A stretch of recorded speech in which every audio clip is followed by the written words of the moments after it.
Ms. Melissa Bell. Did everybody get my notes? All right, I live at 6382 Beaver River Road in Duluth. As I've been coming since June this year, or last year, I'm speaking on the extractive use or gravel pit permit at 6464 Friedenberg Lake Road that was approved in error and needs to be made null and void. There are multiple facts that were not presented at the Planning Commission hearing. There is no 60-day time limit to have this permit voided. There was a motion to dismiss hearing, and the case was dismissed. It was never heard. So some are saying that this is a null topic because it was in court. It was in court, and it was not heard. The judge did not feel he had, did not see fit to hear the case. So that's sometimes we're hearing some mistruths to make us sound less legitimate. I have 7 points that explain why this issue, or this permit needs to be made null and void. The subject I talk about a lot because they discussed at the time of the hearing the Tomses to be living at the property still. That was discussed for quite a while in depth of why the 2-year rent, everything else. And it was known prior to this approval that the septic tank was in non-compliance. This was not a hidden secret in government. It was a hidden secret from the Planning Commission and from the people, the citizens. We did not know this. The land was owned by Mark Toms at the time of the approval.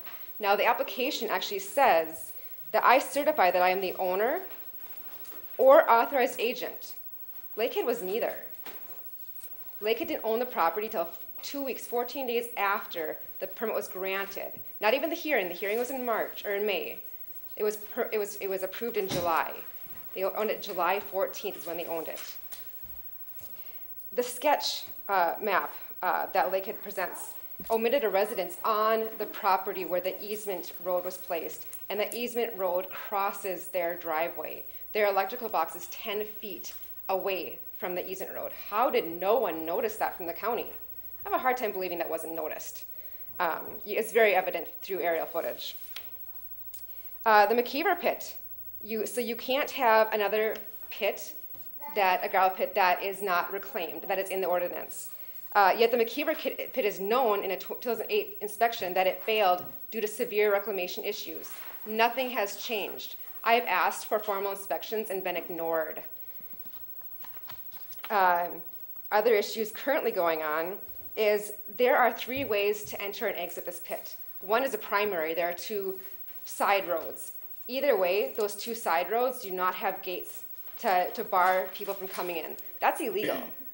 It's a safety issue and it's in the ordinance.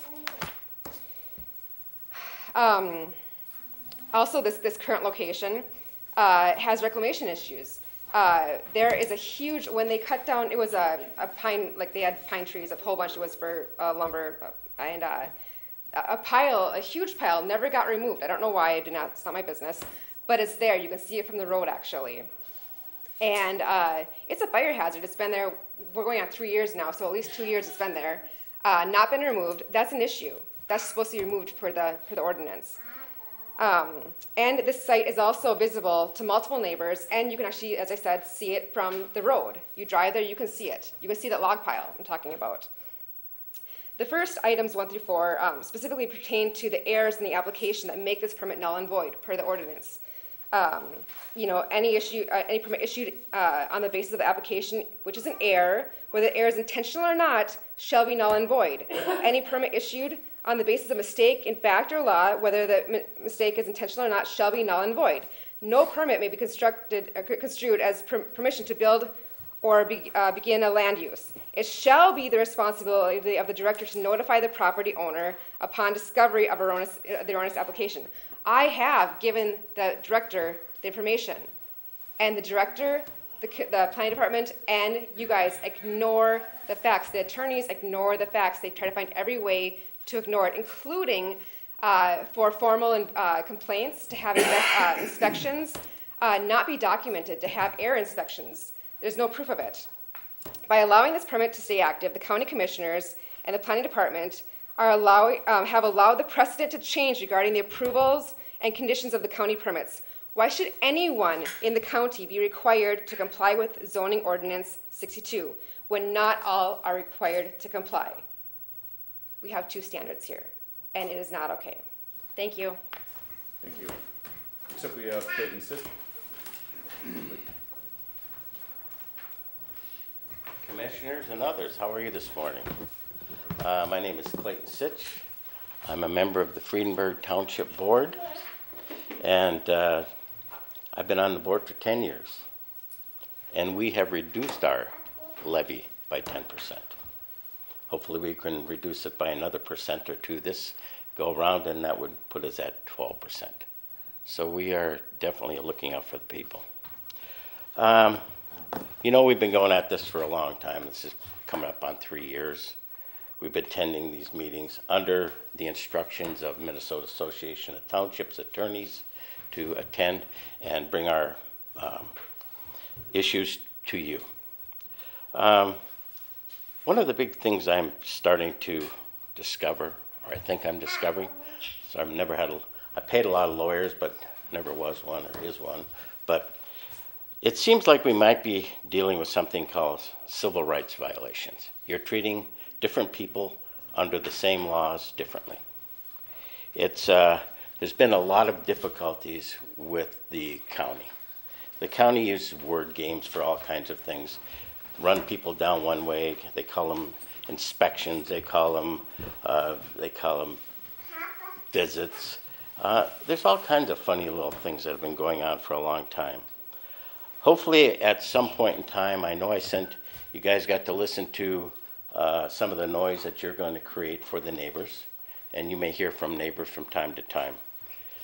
I think one of the things that we're going to have to start doing is we're going to have to look to find out if there is a civil rights violation here, or some violation, because you're not treating everybody the same. And I believe that we're going to have to look at a federal magistrate someplace to see what the heck is going on here. Because this is not the only place you're doing this. There must be just a dandy bunch of these things. And it's just been a drip, drip, drip for so doggone long. All the stuff that you've given us. It's amazing what you've given us. And what we've given you to actually work on. And nothing has come back. It's the same old story. We're before our chief law enforcement officer with a complaint right now, and we'll find out how that works with the new sheriff. It didn't work with the old sheriff, so now we're with the new sheriff in town, I guess. So I think over time this will be resolved, and you will do the right thing. It's really too bad what you did and what you continue to do. And you need help. And if the help is truly not coming from you, you need help from the outside. And that's what we're going to try and give you some help. Thank you. Thank you. Next up, we have Bruce Anderson.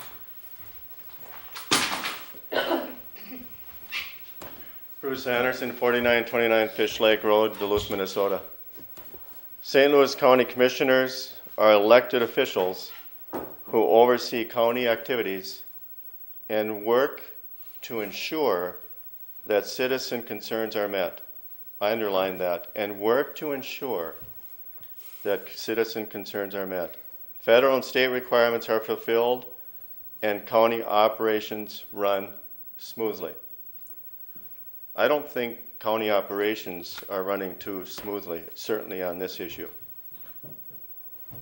My township is roughly 36 square miles, 25 square miles of land, 10 square miles of water. When I grew up, my neighbor was Saracen Brothers Sod Farm, which is now the Fordson Pit. Johnson Hill, beautiful maple landscape, is now dirt works. It's a crater. These are all within probably a half mile of each other. I grew up with Eric Matson, the old basket weaver, John Kaharski, colorful man, Ole Shulgren, another colorful man, John Nicholson, my neighbor, Art Pearson, to name a few of the old timers. The town dump, a mile from my house, was also known as the Friedenberg Exchange. My dad would take us there and he'd come back with more shovels and things than garbage that he brought. He'd always come back with something. We had open land then, no close neighbors unless you're on a lake. It was easier to let things slide, maybe to issue a permit because we just didn't have the population. We had more open land. It was easier to do that with few complaints. Fast forward, we have neighborhoods now. I live in a neighborhood.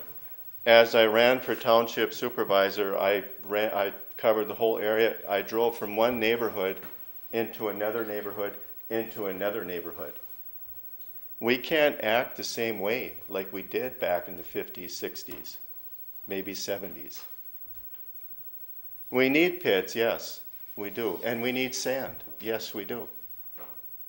We don't need 64 sand. We don't need that pit, which is in violation. We don't need that. It's a small pit, yes. In a small township, yes, with a huge impact. Huge.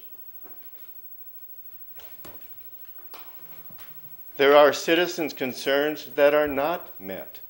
It's your job to ensure that citizen concerns are met. Instead, we're called liars with no backing.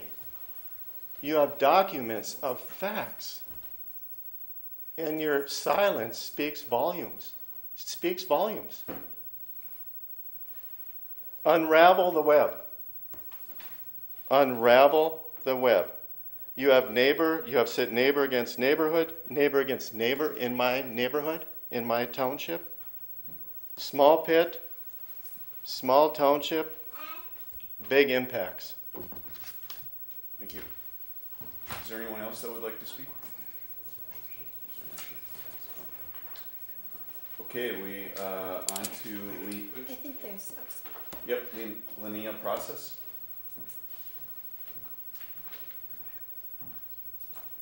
Welcome. I'm Leanna Process, 4829 Fish Lake Road, Duluth, Minnesota. I live near the 6464 Friedenberg Lake Road where the gravel pit is set to be put in. So near that my parents who live next to us can see the area cleared for the pit from their window. This gravel pit would have a significant impact on my life. My husband and I are raising our 3 small kids out in a truly amazing piece of property. It is amazing because I'm having the honor of raising the 4th generation of our family on this land, and we get to have family living next door to us. The last location we lived was a nice place to live, but after criminal activity in the area rose, we left to the place I felt the safest, surrounded by family on the land I was raised and now raise my own children.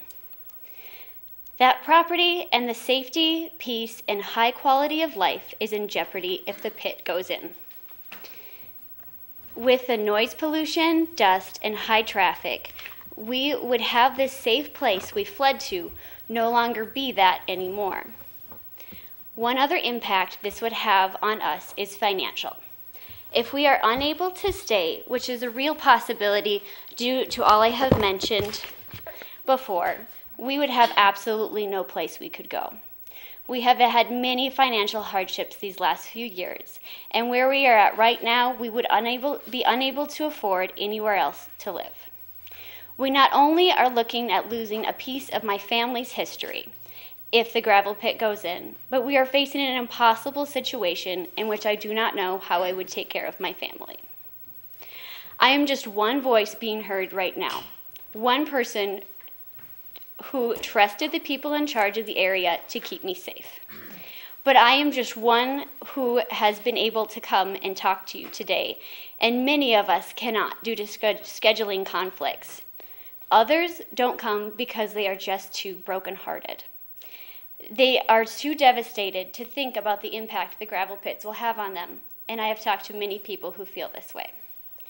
This would be a tragedy if the company had come in and gone through all the proper channels to make this gravel pit happen. This heartbroken community would be an unfortunate victim of progress.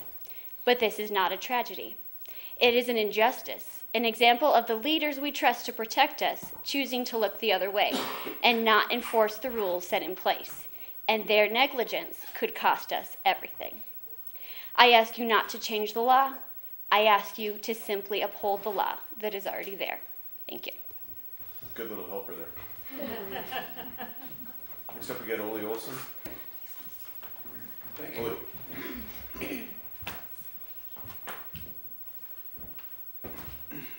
So you're still a loyal Vikings fan?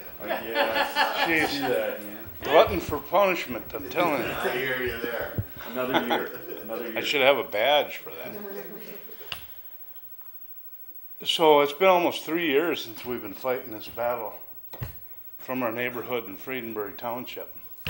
In 2 months it'll be 3 years. March 15th, 3 years ago, is when we got a notification that the gravel pit's going in. So anyway, the reason why we fight is pretty simple. It varies down to being we're trying to protect our way of life in this quiet neighborhood that we live in. It's not just the township, it's a neighborhood. And we are a neighborhood. And granted, when you drive by through the neighborhood, around it, most of the houses you can't see because there's water in your way or there's trees in the way and you can't see. But we continue to fight and we will continue to fight. And when I say we, I can only speak for myself and my household, my family. But here's where someone just touched on a few minutes ago. Everything that's been said, I don't have a heck of a lot to add to it, but something that was touched on that you better start paying attention to, folks. It was brought up a little bit ago as civil rights violations. I don't know what kind of business you guys have been in your lifetime, but I've been in them. And for many years, something that could never be done. The name for that civil rights violation is disparaging treatment. You can't give a lower interest rate to a white guy and a higher interest rate to a black man. You can't give a lower interest rate to a Native American and a higher one to a Russian. You can't treat people differently. And what's been going on in this county for a long time is that different townships get treated differently, different neighborhoods get treated differently. All of that's got to stop because it's illegal. It's very illegal. And so I think that you probably should get focused on doing things the way, the letter of the law. No more disparaging treatment. Thank you. Thank you.